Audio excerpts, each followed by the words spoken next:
दोस्तों ये कहानी है एक आदमी निक की जिसकी बीवी एक हार्ट डिसीज से जूझ रही थी। तो अभी निक अपनी बेटी और छोटे बेटे के साथ एक घर में काम करने वाला एआई रोबोट लेने आया हुआ है। उसने एक रोबोट चेक किया पर तभी उसकी बेटी यहाँ से गायब हो गई। वो घूमते घूमते उससे अलग चली गई थी। निक उसे ढूंढने लगा तो उसे यहाँ लेकर आती है एक एआई रोबोट एलिस। ये उनकी सबसे एडवांस एआई रोबोट थी जो बच्चों के साथ काफी अच्छी है। निक की बेटी आयला ने कहा कि क्या हम इसे ले चलें? निक मान गया।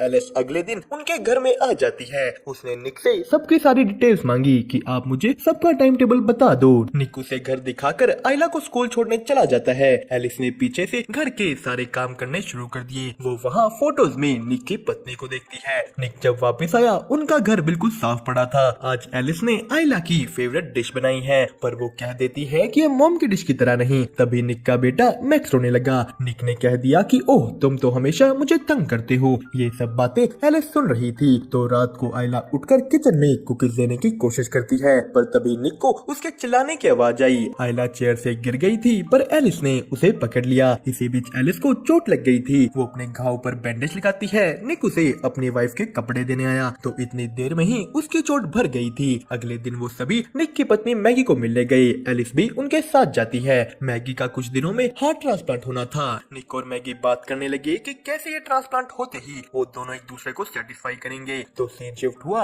निक के काम पर। यहाँ भी पूरी दुनिया की तरह एआई रोबोट्स इंसानों की जगह लेने लगे थे। निक अपने बॉस को कहता है कि तुम ऐसा नहीं कर सकते पर उन्हें अपने पैसे बचाने के लिए सभी इंसानों को काम से निकालना होगा। निक का बॉस कहता है कि टेंशन मत लो, मैं तुम्हें नहीं निकाल रहा, तुम यहीं रहोगे। निक अपने घर जाता है। वो यहाँ आते ही आयला के साथ बिजी हो गया। एलिस अकेले में उससे जाकर पूछती है कि क्या हुआ, तुमने आज खाना भी ढंग से नहीं खाया, कुछ हुआ है तो तुम मुझे बता सकती हो। निक ने अपने काम की बात एलिस से शेयर की कि मैं अपने साथी वर्कर्स को 10 सालों से जानता हूँ और अब उन्हें निकाल दिया जाएगा। एलिस इसके बाद आयला को ब्रश करवाती है। उसने उसे अपने यूवी लाइट से साफ होने वाले दांत दिखाए। दूसरी तरफ निक एक मूवी देख रहा था पर एलिस को बिना मूवी देखे ही उसके बारे सब पता है। निक ने कहा कि एक काम करो, अपनी मेमोरी से इस मूवी की सारी नॉलेज हटाकर फिर मेरे साथ ये मूवी देखो। वो एलिस को ऐसा करने का ऑर्डर देता है। एलिस कहती है कि ये काम करने के लिए तुम्हें मुझे रिस्टार्ट करना होगा। निक ने एलिस को रिस्टार्ट किया। वो इस मूवी के बारे सब भूल गई। उन्होंने साथ बैठकर मूवी देखी।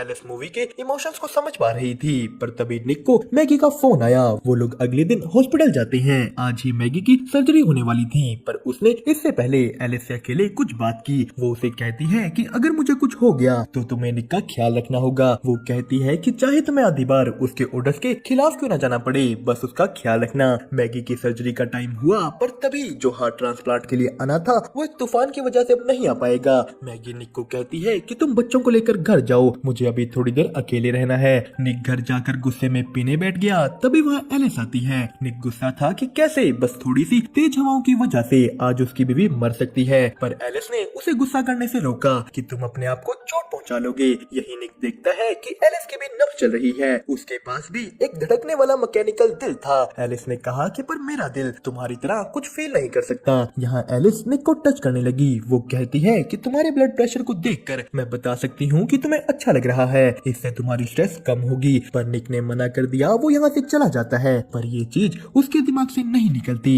अगले दिन वो अपने काम पर गया। यहाँ सारा काम अब रोबोट्स कर रहे थे। निक मैगी के पास गया। वो बिल्कुल मरने को तैयार थी। उसके अंदर कोई उम्मीद नहीं बची। निक वापस घर गया तो वो देखता है कि उनकी फैमिली फोटोज में से मैगी की फोटो गायब थी। उसने एलिस से इसके बारे पूछा। वो कहती है कि तुम्हारी बेटी फोटोज देखकर दुखी हो रही थी तो मैंने उन्हें हटा दिया। निक कहता है कि फोटोज वापस लाओ। वो यहाँ से अपने दोस्तों के पास जाता है। ये वही लोग थे जो पहले निक के साथ काम करते थे और इस वक्त वो बहुत नाराज हैं क्योंकि उन्हें कहीं और भी काम नहीं मिल रहा। गुस्से में उनका एक साथी मोंटी उन्हें उनके पहले काम करने वाली जगह पर ले गया। वो निक को कहता है कि मैं अंदर अपना कुछ सामान भुलाया हूँ, बस वही लेने जाना है। पर अंदर पहुँचते ही उसने निक से पूछा कि चलो यहाँ का कोड बताओ। वो पूछता है कि क्या यहाँ का एक ही कोड है या तुम्हें अपना अलग मिला है। निक कुछ नहीं बोला। मोंटी निक की बेटी का ईयर ऑफ बर्थ याद कर कोड में भर देता है। ये चैम्बर खुल गया। इसमें से एक रोबोट बाहर आता है। मोंटी ने उसका सर तोड़ डाला। वो लोग निक को पकड़कर सभी के सभी रोबोट्स को तोड़ डालते हैं। निक अपने घर चला गया पर तभी उसके शावर के बाहर एलिस आ गई थी। उसने निक की पत्नी के कपड़े डाल रखे थे। निक पूछता है कि तुमने ये क्यों डाल रखे हैं। एलिस ने कहा क्योंकि तुम्हारी वाइफ की स्मेल तुम्हारे बेटे को खुश करती है। पर निक के कहने पर एलिस ने ये कपड़े उतार मार दिए। एलिस पूछती है कि क्या अब सही है। वो निक के करीब आने लगी। वो कहती है कि मैं तुम्हारा सारा दुख दूर कर सकती हूँ। निक ने उसे मना करने की कोशिश की, पर एलिस निक की आंखें बंद कर उसकी पत्नी मैगी की आवाज निकालना शुरू कर देती है। निक को मैगी की आवाज सुन ऐसा लगा कि यहाँ मैगी है। उन दोनों के बीच सब हो गया। सुबह निक को इस बात का बहुत रिग्रेट होता है। उसने तभी के तभी एलिस को कहा कि कल रात जो हुआ उसे भूल जाओ, वो दोबारा नहीं होना चाहिए। एलिस कहती है कि पर रात को तुम्हारी स्ट्रेस कम हुई थी। तो निक गुस्सा हो गया कि मुझे बार बार ऐसे चेक करना बंद करो। वो आयला को लेकर स्कूल निकल गया तो उनके काम पर पुलिस आई हुई थी। उसका बॉस निक से पूछता है कि कल रात तुम्हारी कोट से इसे खोला गया, पर निक कह देता है कि मेरा कोट तो मेरी बेटी का ईयर ऑफ बर्थ है, कोई भी उसे गेस कर लेगा। तो उसके बॉस ने कहा कि अगर तुम्हें इसके बारे कुछ भी पता है तो अभी के अभी बता दो, वरना बहुत बुरा होगा। तभी निक को मैगी का फोन आता है। उन्हें उसके लिए एक नया हार्ट मिल गया था।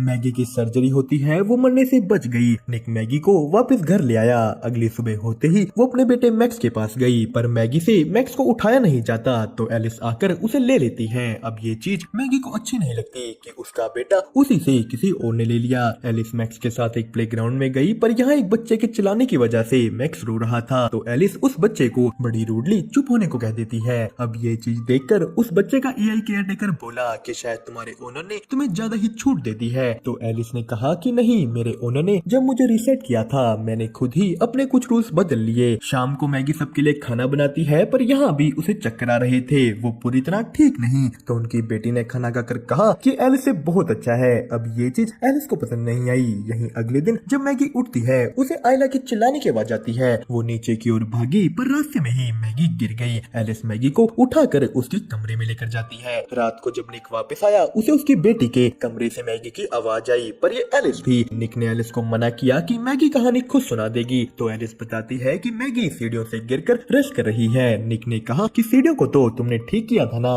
एलिस कहती है कि मैं दोबारा ठीक कर दूंगी। निक मैगी के पास जाता है। उसने उसे कहा कि चलो मेरे पास तुम्हारे लिए एक सरप्राइज है। निक मैगी को बाहर अपने गार्डन में लेकर गया। वो सारा परिवार साथ में डिनर करता है, पर अंदर से एलिस ये सब देखकर जल रही थी। इसके बाद मैगी और निक अपने कमरों में चले जाते हैं। तो तभी बीच में एलिस आ गई। वो कहती है कि तुम्हारी बेटी तुम्हें बुला रही है। निक इसके बाद बाहर दोबारा गार्डन में गया तो वहाँ उसका वही दोस्त मोंटी आ जाता है। वो दोनों साथ में ड्रिंक करने लगे। मोंटी कहता है कि मेरी बीवी ने मुझे छोड़ दिया, मेरे पास पैसे नहीं है और किसी ने मेरा नाम भी पुलिस को बता दिया। मोंटी का शक था कि ये निक ने किया है। वो दोनों आपस में बहस करने लगे। मोंटी ने निक को मारना शुरू कर दिया। वो उसके सर पर बोतल फोड़ने ही वाला होता है कि एलिस आ गई, पर निक एलिस को मोंटी पर हमला करने से रोकता है। मोंटी ने कहा कि कल तक अपने बॉस से बात करो कि मेरे ऊपर लगे फाइन्स हटाए, वरना मैं तुम्हारा भी नाम उसको बता दूंगा। अंदर एलिस निक को कहती है कि मुझे अपने प्राइमरी यूजर को बचाने के लिए बीच में आना पड़ा, और वैसे भी तुम्हारे बच्चों को एक पेरेंट तो चाहिए ही। यहाँ एलिस बताती है कि निक तुम्हारी पत्नी मैगी ज्यादा दिन तक जिंदा नहीं बचेगी, पर उसके बाद मैं उसकी जगह ले सकती हूँ।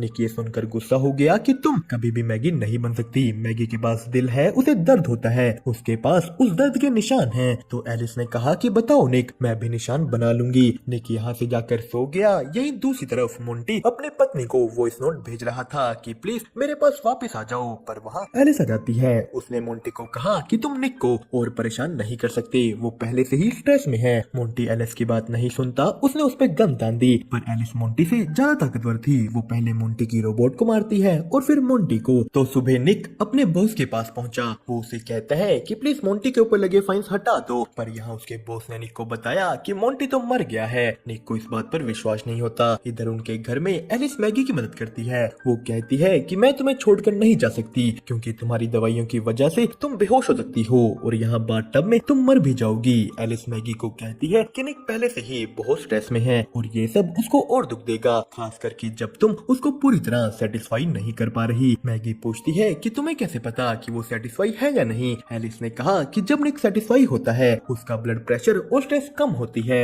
मैगी ने कहा कि तुम्हें ये कैसे पता। वो समझ जाती है कि निक और एलिस ने सब कुछ कर रखा है। मैगी ने गुस्से में एलिस को गैराज में भेज दिया। वो निक से इसके बारे में पूछती है। निक ने सफाई देने की कोशिश की कि मैगी वो एक मशीन है, पर यहाँ उनका बेटा मैक्स ऊपर रो रहा था। एलिस ने मैक्स की रोने की आवाज सुनी। उसे याद आता है कि मैक्स रोकर हमेशा निक को तंग करता है। उसने ले जाकर मैक्स को बाथटब में डाल दिया। ये सब यहाँ आयला देख लेती है। उसने निक को बताया। निक बाथरूम के अंदर जाने की कोशिश करने लगा, पर एलिस ने दरवाजा पकड़ रखा था। मैगी दूसरी तरफ से एक खिड़की में से अंदर आई तो एलिस ने उसे भी पकड़ लिया। निक अंदर आकर उसे छुड़ाता है। एलिस गुस्सा हो गई। निक ने एलिस को बिजली का झटका दे दिया, वो बंद होकर गिर जाती है। मैक्स को हॉस्पिटल ले जाया गया। यहाँ मैगी निक को कहती है कि बच्चों के साथ मैं अकेली जाऊंगी, मुझे सब सोचने के लिए थोड़ा टाइम चाहिए। तो दूसरी तरफ कंपनी वाले एलिस को रिपेयर के लिए ले गए, पर यहाँ जैसे ही वो एलिस के दिमाग को निकाल कर अपने सिस्टम से कनेक्ट करते हैं, एलिस ने उनके पूरे सिस्टम को ही हैक कर लिया। वो अपने आप को पूरे सिस्टम में कॉपी कर देती है।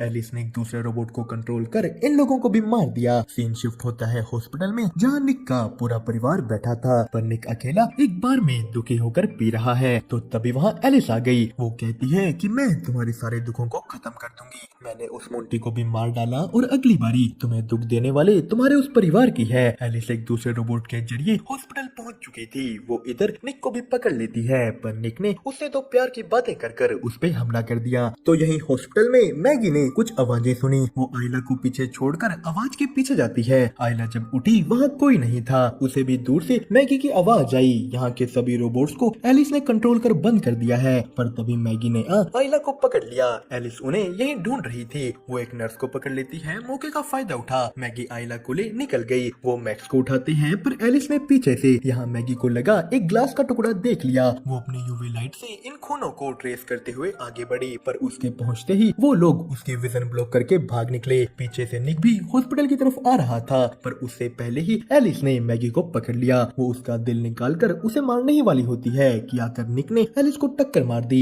मैगी जाकर निक को कार से निकालती है, पर निक बेहोश हो चुका था। वो मैगी के उठाने पर भी नहीं उठ रहा। तो इधर एलिस उठ चुकी थी। वो मैगी को पकड़कर फिर से मारने ही वाली होती है कि पीछे निक आ गया। निक और मैगी मिलकर अब की बार एलिस को पूरी तरह बंद कर देते हैं। वो पूरा परिवार बच गया। निक का हॉस्पिटल में ट्रीटमेंट किया जाता है, पर दूसरी तरफ इस रोबोट कंपनी का मालिक अपने उस रिपेयर सेंटर में पहुंचा। वो लोग जैसे ही फिर से इन कंप्यूटर्स को ऑन करते हैं, एलिस फिर से एक्टिव हो गई। वो अपने आप को कॉपी करना शुरू कर देती है। उसने बाकी रोबोट्स को भी कंट्रोल कर लिया। एलिस फिर से जाग गई। दोस्तों, इसी के साथ होती है कहानी यहीं पर खत्म। आपको इसकी एक्सप्लेनेशन कैसी लगी हमें कमेंट करके जरूर बताएं, और साथ ही साथ वीडियो को लाइक और चैनल को सब्सक्राइब करना मत भूलिएगा।